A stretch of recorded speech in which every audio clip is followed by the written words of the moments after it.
Lindsay, welcome to the show. I am so excited to have you on. You have just this awesome story, and I love that you work with really these just high achieving women. And, you come from a corporate background. You are a mother. You just launched your own podcast, which is so exciting. And I am just ready to just dive into, how you even got to this point and what it looks like from you going from this high achieving corporate consultant to working with women, to walking them through their own business, their own money mindset, and even taking them on the journey of what it looks like to do that while also being a mother. So I'm just so excited to have you on the show today. Thank you. I'm excited to be here. I love all of those topics. So it'll be a good chat. Well, let's start from the beginning. So give us a little background on like corporate consulting, and then obviously, how you moved from that to go off on your own. Yeah. So when I graduated from college, I was never one of those people in college that knew exactly what I wanted to do or be when I graduated. And I kind of found myself in that last semester feeling a little bit lost. Like, what am I going to do? And at that time, I had always wanted to live in New York City. So the first thing I did when I graduated from college was move to New York City, and I dabbled in real estate for like 6 months. And this was in like the mid 2000s. And so it was crazy in New York, and it was such a cool experience. And I think kind of kickstarted all of this for me because I got to see like multi-million-dollar apartments, and I grew up in Colorado. So I'm like, this is just so jarring to go to such a big city and see what's out there. And it really sparked me to go to have like even more ambition, to want someday to be able to afford something like that. Yeah. That said, living in New York City, coming from Colorado, did not work for me. And so I only made it about 6 months there. And it's just too many people and like not enough nature. So I moved home to Colorado, and I remember my dad saying, I was just kind of like, I don't know, I'll figure out a job. And he's like, your student loans kick in like 2 months. You got to get a job. And at that time I was like, okay, shoot. Yeah. Student loans are a real thing. And so I just kind of started looking at all types of different jobs. And because I didn't have that waypoints telling me to go a certain way, I was just kind of open to whatever. So through a connection, which I think is how a lot of people get their first jobs, through a connection from my stepmom, I started a job in the energy industry.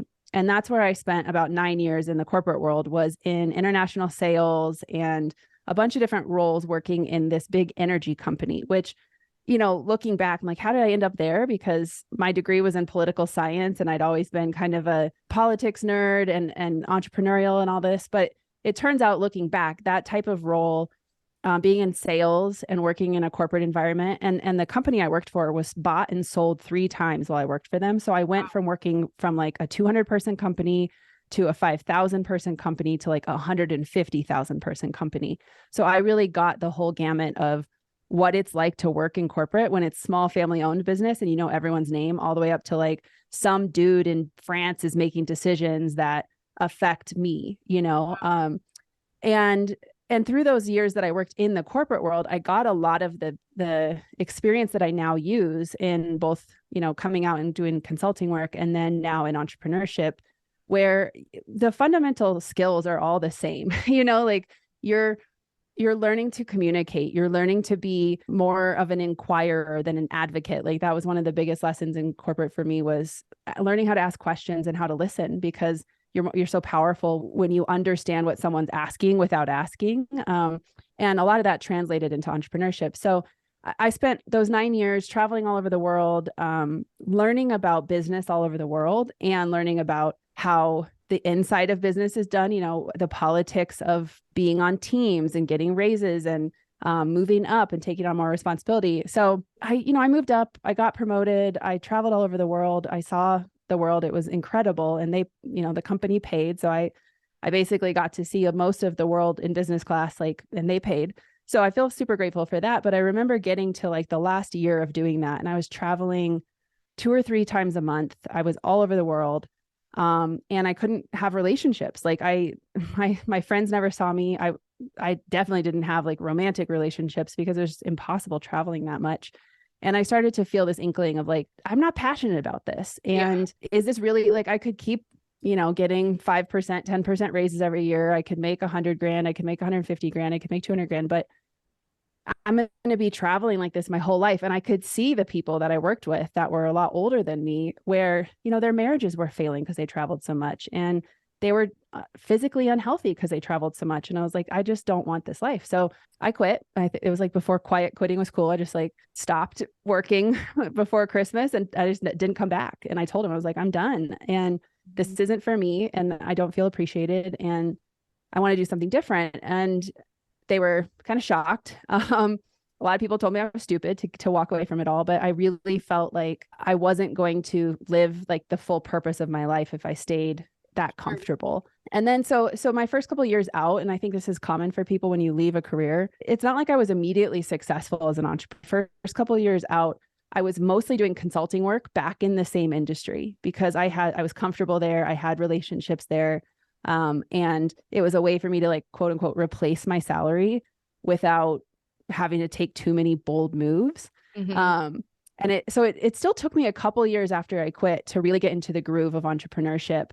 And the thing that was really the biggest catalyst was I co-owned a yoga studio with my stepmom, which we started while I still had my corporate job. And it wasn't the yoga studio that was so challenging for me. It was working with other women and having like local business relationships with other women. And so a couple of years out of my corporate job, I was like, man, I need to like make connections with women who own restaurants and coffee shops and other types of businesses, because those would all be good partners for my yoga studio.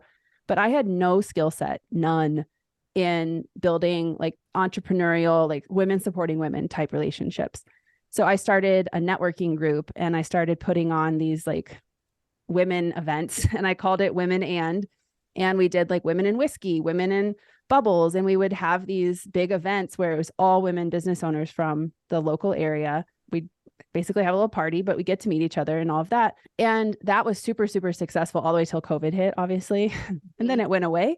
But that was really the seed of what I'm doing now, where there's so much need, I think, in the softer, more nuanced areas around how to build a business, because there's so much strategy. Mm-hmm. And I'm a strategist. I love strategy. I could strategy with you all day long. But I think what a lot of us find as you go along this journey into entrepreneurship, especially if you're a high achieving woman, is we live a lot in the masculine. It's like go, go, go, win, win, win, achieve, achieve, achieve, money, money, money. And then you hit these roadblocks, or you need support from other women, whether it's a local business or an online business, or services or something. And we don't have that skill set. And for me, where I'm at now in my life, post COVID, and I have young kids, the motherhood thing is just another whole layer on top of that. But it's truly still kind of that same mission that I've had for the last several years, which is, how do I make this easier for high achieving women, whether you're a mother or not? There's so much more than strategy that you need in order to succeed, no matter what you're doing in the entrepreneurial space. So that's really where I am now. And now my business is really focused on high achieving moms, because that's the stage of life I'm in. But so much of what I teach even now has not so much to do with motherhood, and is more the core mindset and practices that keep you centered and aligned, so that when you're out doing what you want to be doing in the world, it feels good and you love it, and you don't get burned out, and you don't feel like you're not living your purpose. You don't have that blah, like maybe this isn't for me feeling.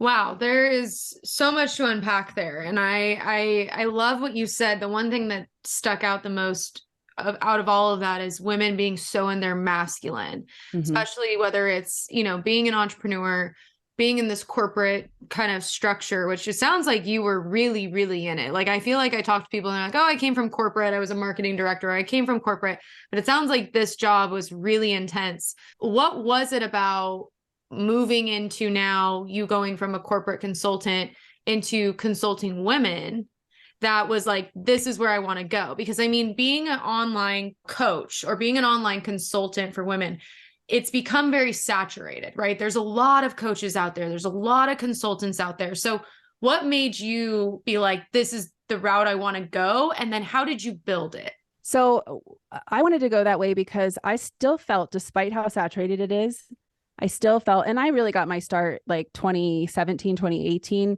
right before like the big spike in 2020 of, everybody was all of a sudden an online coach, but I still felt like it was saturated even then. And I still felt a ton of imposter syndrome about positioning myself as an expert on how to grow your business, because that, to me, it's like there's always someone more successful that has better strategy than me. And so that's actually where I felt imposter syndrome. And so when I looked around and I was like, where the opportunity is, it's in community building. It's in interrelating with women, because traditionally, I don't think it's a big secret that women supporting women, while it's like tongue-in-cheek cliche Instagram hashtag, it's not that common, it's actually harder to do than what you think it is, especially in the in-person relationships in a local business setting, which is where I started. I think you see it online too, where you get people canceling each other and all this stuff where you're like, is it so hard to just scroll by, So for me, when I looked around, I was like, where the opportunity is in working on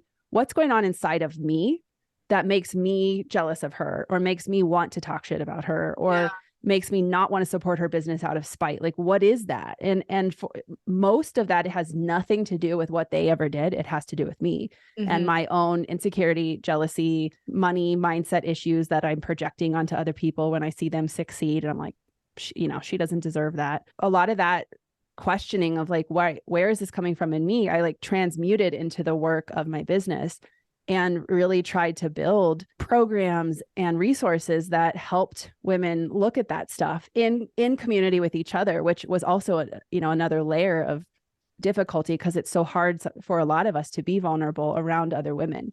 And it's interesting because coming out of the corporate world, like you said, it was very masculine, and I worked with 98% men, and I loved that environment.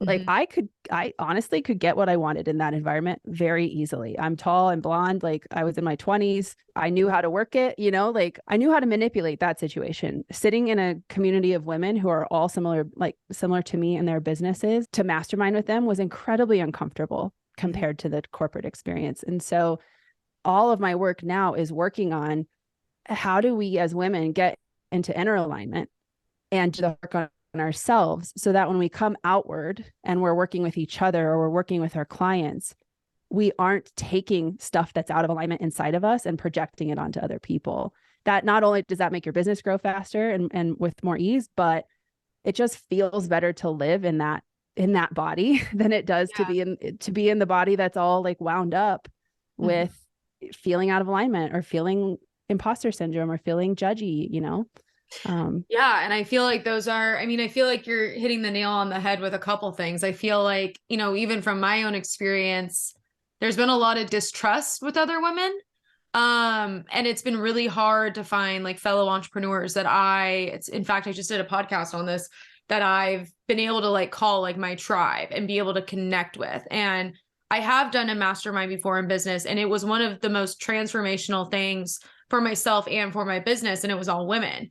But to get to that point, there is such a barrier. There is such a kind of disconnect when we go to lean on other women. And also too, being able to know that it is a safe space to lean on other women, right? Like, I feel like that we've all probably had that opportunity where we've opened up or tried to trust someone, especially with like the intimate details of our business or of our personal life. And someone's kind of led us down a road where it felt unsafe.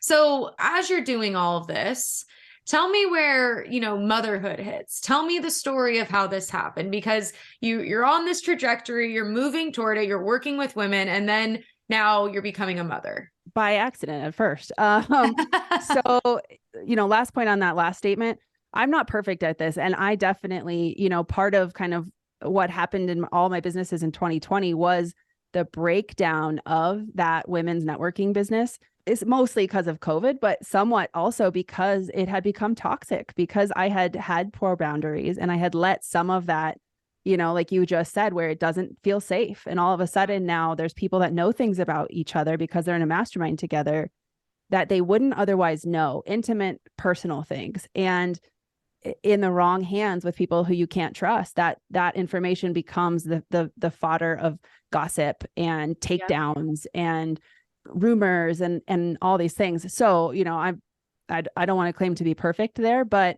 it really highlights the need for creating safe containers. And I still feel that is one of the things that I've pulled through in all of my programs.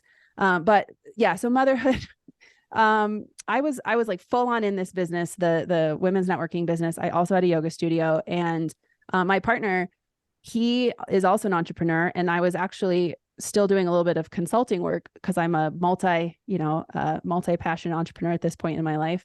So I was also still doing some consulting work for other local businesses around their marketing. And so one of the local businesses I was marketing for was this big shopping retail center. And my partner had his retail store in that center. And so he was one of like the tenants of this developer that I worked for. So this developer asked me to go have coffee with all of the tenants and just see how their marketing was going and how I could help them. So I have coffee with RT, my partner, and he's like 8 years younger than me. He is 8 years younger than me. And so when we met, he was 25 and I was like 32, almost 33. And I was like, no way. Like I immediately was attracted to him just because of his energy and his entrepreneurial spirit. And he's like an old soul. But I have this rule, I had a rule in my like 20s and 30s around dating younger men. Sure. And yeah, and I was like, no way, he's going to be way too immature. Well, long story short, it was a very short 6 months before we were not only like dating, but I got pregnant. Oh, wow. And, yeah. Very much a surprise, not intentional. In fact, actively preventing. So, hey, kids at home, you can get pregnant, even if you are doing all the measures to prevent it. When a little soul wants to come through, they're going to come through. Yeah. And it's so funny because our son, who's now 5.5, is a little mini RT. Like he is his dad in like little mini form. So, it's all meant to be and great. But at the time it was panic mode. It was like, I guess I'm ready. I have the money, like I'm stable, but I'm also, there's no like motherhood readiness. Sure. No mentor in my life that I could call and be like, hey, so what do I do now? And I'm a personal brand. And so for me to get pregnant and have a baby meant there's no such thing as maternity leave or taking time off, because I was only making money if I was hosting events or if I was doing consulting, if I was coaching. So that majorly rocked me all through the first couple of years of motherhood until COVID hit. And it was just this massive reckoning around the inner work that I had never done around becoming a mother, and my identity shifting with that from badass entrepreneur that could just like work at any time and had all this freedom, and to mom. I now have 2 sons when COVID hit. And so, we had cute little babies, and it like from the outside still all like looked really good, but I was suffering internally trying to balance my ambition and still really wanting to push and wanting to achieve and follow all my ideas with wanting to be a good mom and learning what that even meant, because my mom wasn't the best example of what I want to be as a mother. And so I really didn't have a model of motherhood in my life. And none of my friends had kids yet or anything. Those first couple of years were really rocky, and I really tried to just work through it, like literally work, like avoid the inner work and just go build more businesses, work harder, work longer hours until everything crashed in 2020, mostly because I was like forced to shut things down. And that created space finally to ask some of the questions around who am I now as a mother, and what do I want to be? Like at that time I had a 6-month-old and a 2.5-year-old. And, here we all are locked at home, and I had businesses that were mandated to be closed because at the time my 2 main businesses were still mostly in person. And, to have your ambition, the outer representation of your ambition just totally ripped away from you by the government. And then being kind of forced to stay home with young children, it was just this overnight identity 180 in my identity that threw me for a massive loop. So that's really where it was through 2020, 2021, where I really had this reckoning of what does motherhood mean for me as an entrepreneur? What does motherhood mean for me as an ambitious woman? And how much of old Lindsay, pre-motherhood Lindsay, still lives inside of me? And what of that do I need to let go? Because motherhood is going to fill that space. And to be honest with you, I'm still in that question a lot of the days, because there's so many times, even now they're 5.5 and 3.5. And there's so many days where I'm like, I just want to work. Like, I just want to work for 12 hours. Like, I just don't want to get interrupted. I just want to work.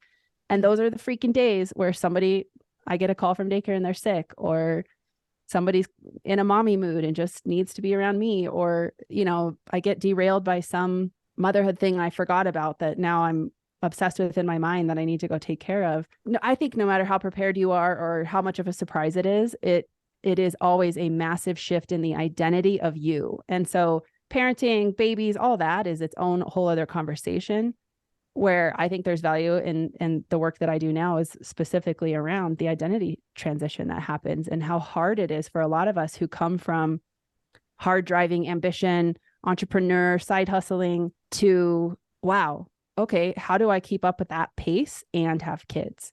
It's a big question. It's a huge question. And I feel like, it's funny. I feel like I'm surrounded, all my friends are having babies. Like it's just that demographic of friends I have and the time and space and everything. And I was actually just chatting with a friend of mine and this conversation had come up. And what you said about just wanting to work, but then talking about the other mindset of motherhood that kind of comes in as like this natural, kind of instinctual now new mindset or thought pattern. It's really interesting to like hear that. And again, I don't have children and I'm trying my best to understand where she's coming from, but it's a really interesting point because I know myself and I know my love for work, and it's really hard for me to put myself in that position of trying to understand what it's like to have a child and to share both of those loves. And I'm sure, again, having a child that love is something unknown until you have that moment with your daughter, your son. But it's hard for me to comprehend what that's going to look like. And even when the stage when I go to wanting to have a family, wanting to start planning for that, I struggle with that question too of like, well, when is the time? Am I ever going to be done with where I'm seated in my career, where my ambitions are and who I am like deeply ingrained inside of me? And I think that's a really interesting, like you said, like ego death. Like you're dealing with these two identities that are now either fusing together or one's falling away. I think that's so intense. Yeah, that's exactly what it is.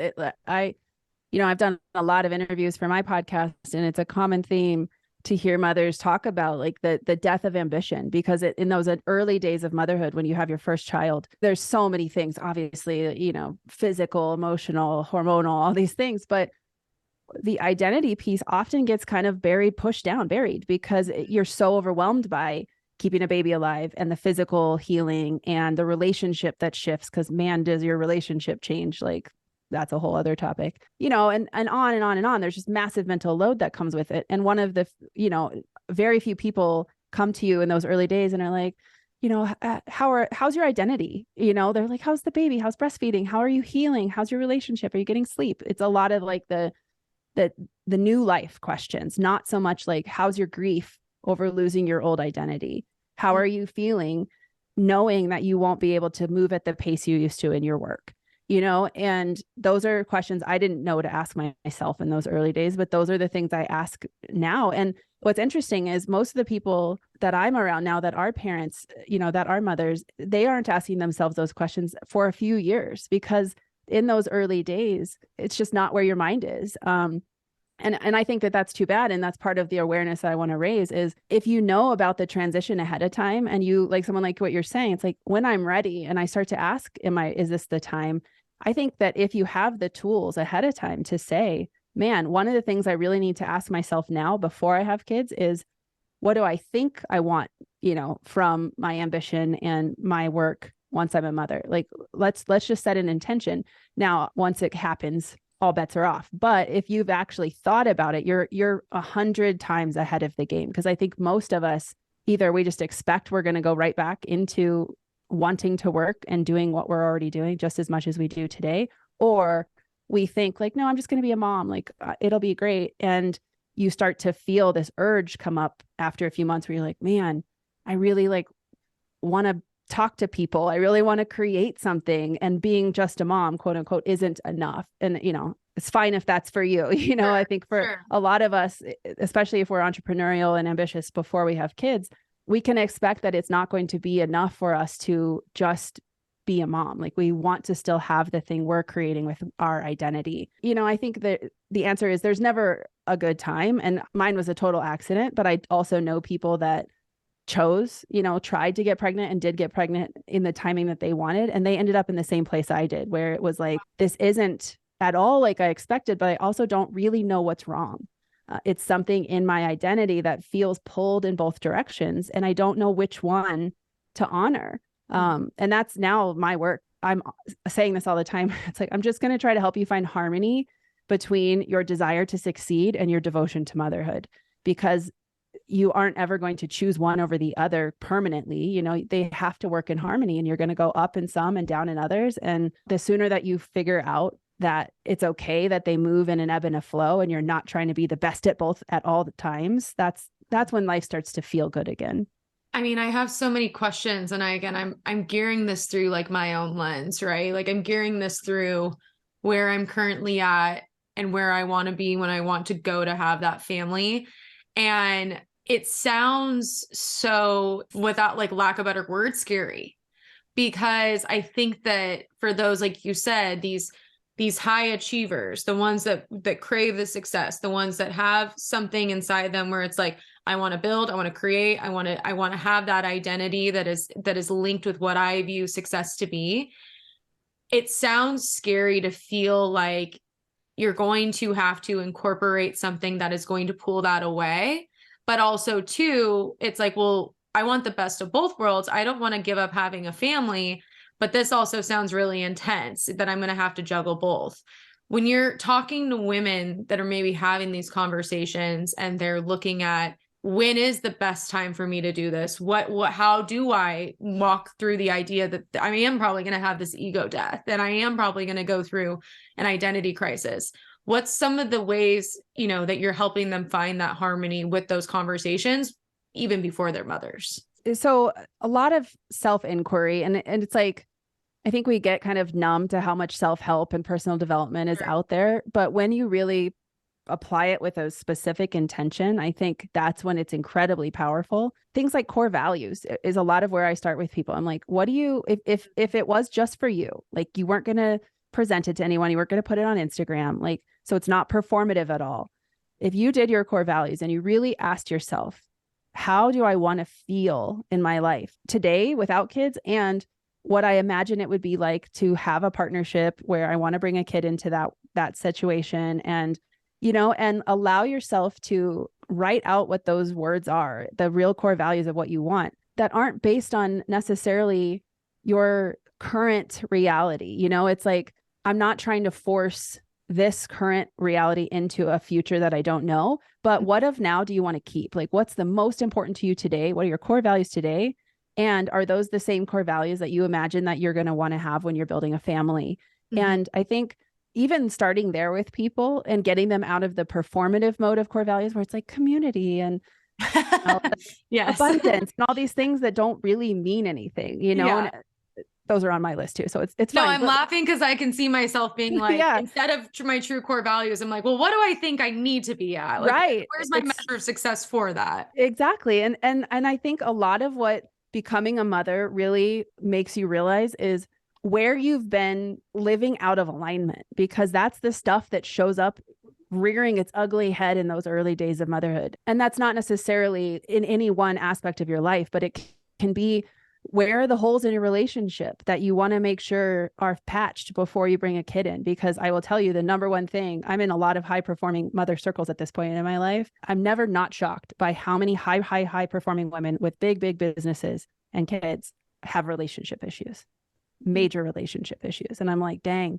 okay, there's something there. And it's real. It happens. It's hard to keep a relationship and a business and a bunch of babies all happy at the same time. Yeah. So there's questions like that, like, what do I need to do in my relationship to make sure it's ready? And is this the right relationship for me to bring a child into? And really taking your power as an ambitious woman pre-motherhood and asking hard questions of yourself so that you're not stumbling into it unprepared for things that might be hard. So relationship questions, core value questions, money.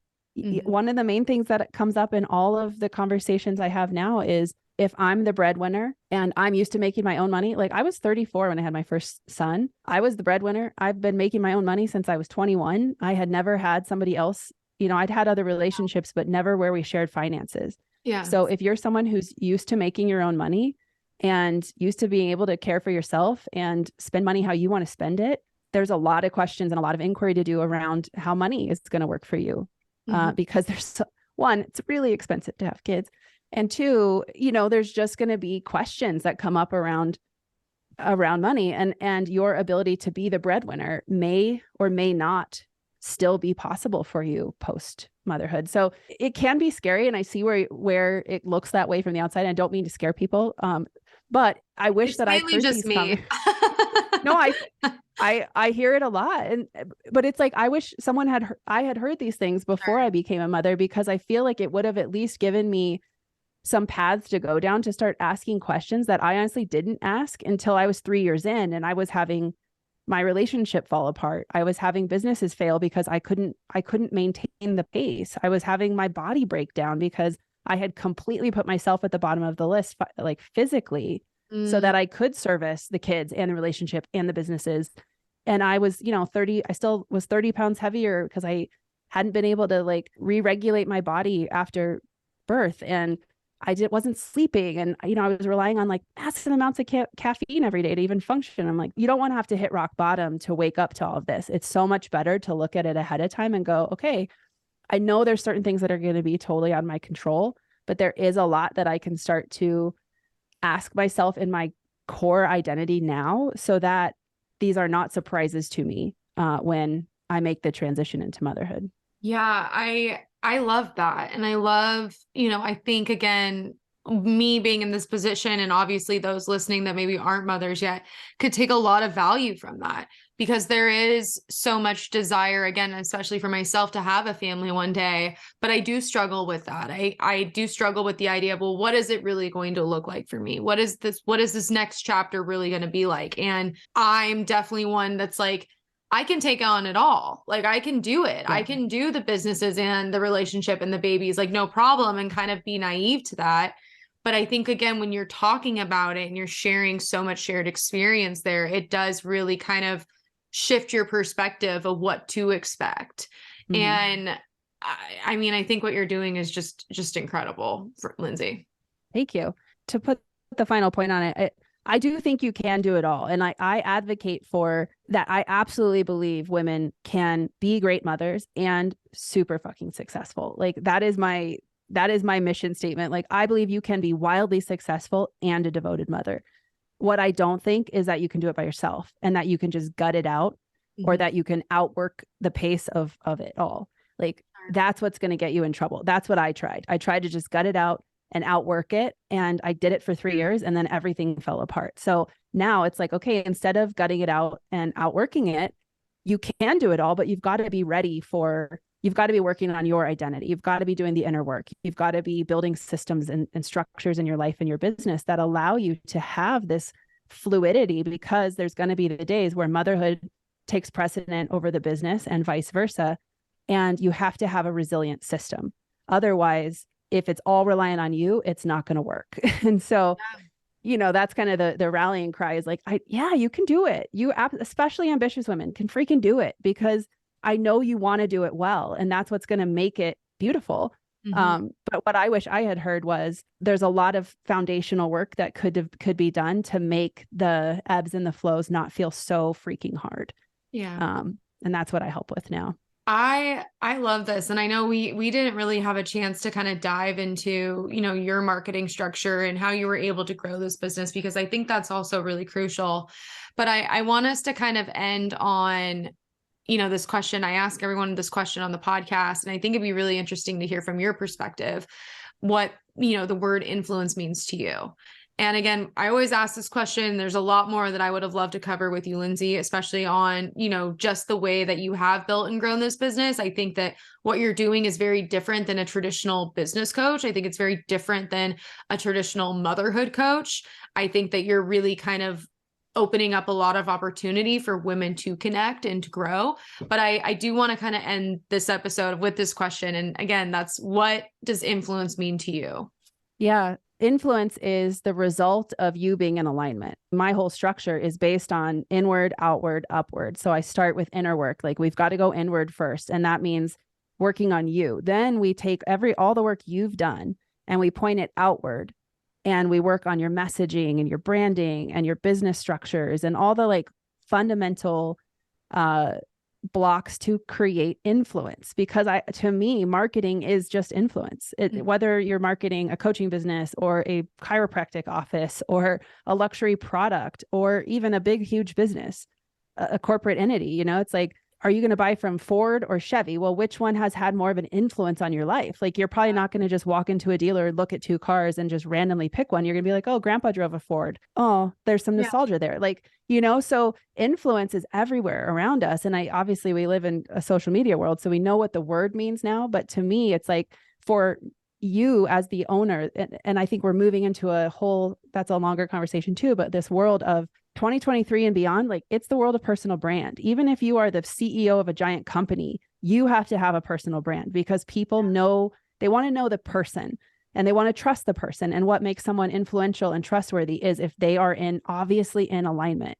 You know, where the people we don't trust and we don't like, that's because we can feel the dissonance. Like, we feel that something's off with them. So that's why, to me, it's like inward first, get yourself in inner alignment. Then you go outward with your message and your business and your marketing, and that's influence. So it's actually like built in right into everything I do. And it's just like you said, it's not traditional strategy influence. Yes, it's social media, and those are all the mediums where the stuff comes through.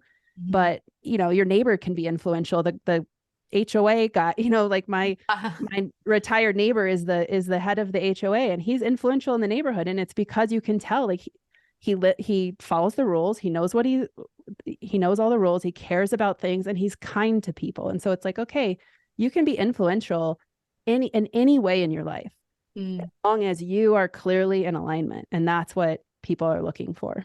Wow. Lindsay, I could talk to you forever, girl.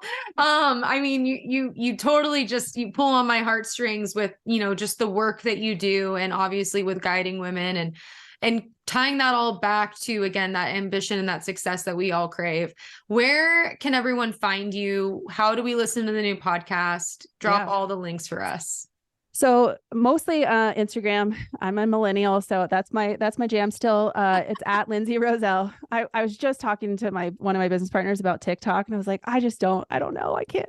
I don't know if I can do it. But Instagram I love. So at Lindsay Roselle, and then the podcast and Motherload in general is just at Motherload, LOAD. And it's the Motherload podcast. So if you search Motherload, you'll find it, or all my socials have it linked. So yeah, I'd love to have you listen. And it's not just for moms. It's a lot of mom guests, but we talk about this kind of stuff. We talk about who they were before they became mothers, and the businesses they had built, and how everything shifted in becoming a mother, and what it's like now. So no matter where you are in the journey, whether you're a mom, not a mom, not even thinking about it yet, or kind of in the question of how would this look, I think that there's something for everyone there. Yeah. I love it, Lindsay. Well, thank you so much for coming on the show, and thanks for going under the influence with us. Thank you.